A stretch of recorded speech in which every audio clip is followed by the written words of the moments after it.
Hello guys, स्वागत है आपका हमारे यूट्यूब चैनल मस्त विज्ञान पर।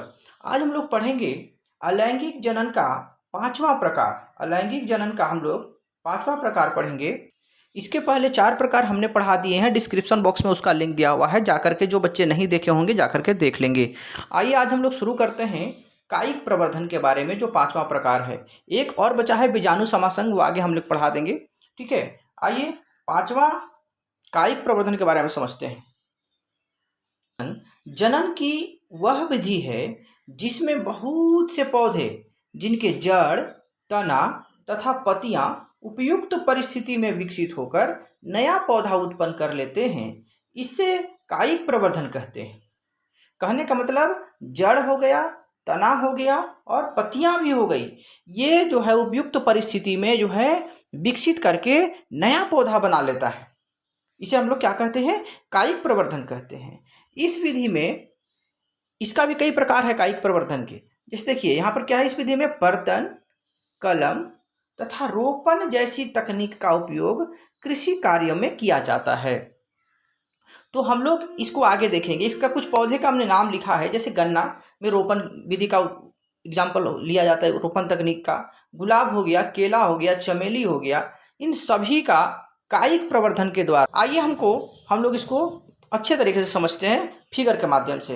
देखिए ये है पर्तन की विधि।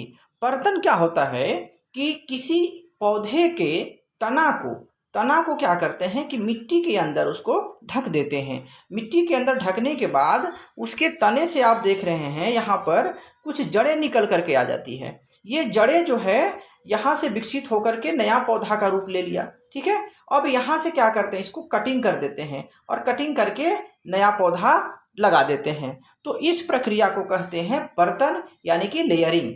ठीक है, दूसरा है कलम।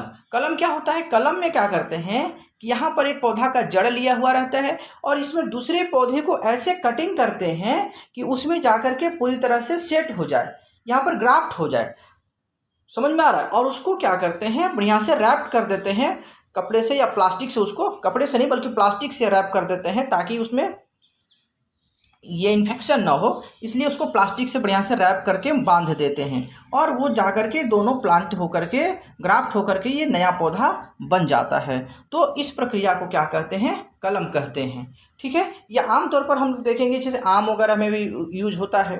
ठीक है, आम में, अमरूद में और भी कई सारे चीज़ में जो है इसका यूज किया जाता है। अब अगला है रोपण। रोपण कृषि आप लोग जानते होंगे, गन्ना जानते होंगे।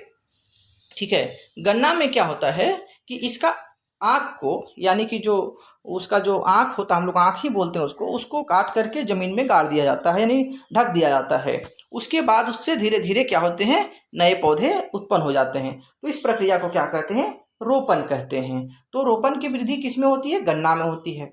ठीक है, अब एक और एग्जाम्पल है, ये आपके बुक में दिया। ठीक है, ब्रायोफिलम की पत्ती। ब्रायोफिलम की पत्ती में क्या होता है कि इसकी पत्तियों के छोर से, पत्तियों की जो अंतिम छोर है आप देख रहे हैं यहाँ पर, इससे नई नई कलिकाएं निकल आती हैं। ये कलिकाएं वृद्धि करके नया पौधा बना लेता है। इसी को हम लोग कहते हैं कायिक प्रवर्धन। ठीक है, तो ये सभी प्रकार हो गया आपका कायिक प्रवर्धन का। आशा करता हूँ समझ में आ गया होगा। मिलते हैं अगली वीडियो में, तब तक के लिए धन्यवाद।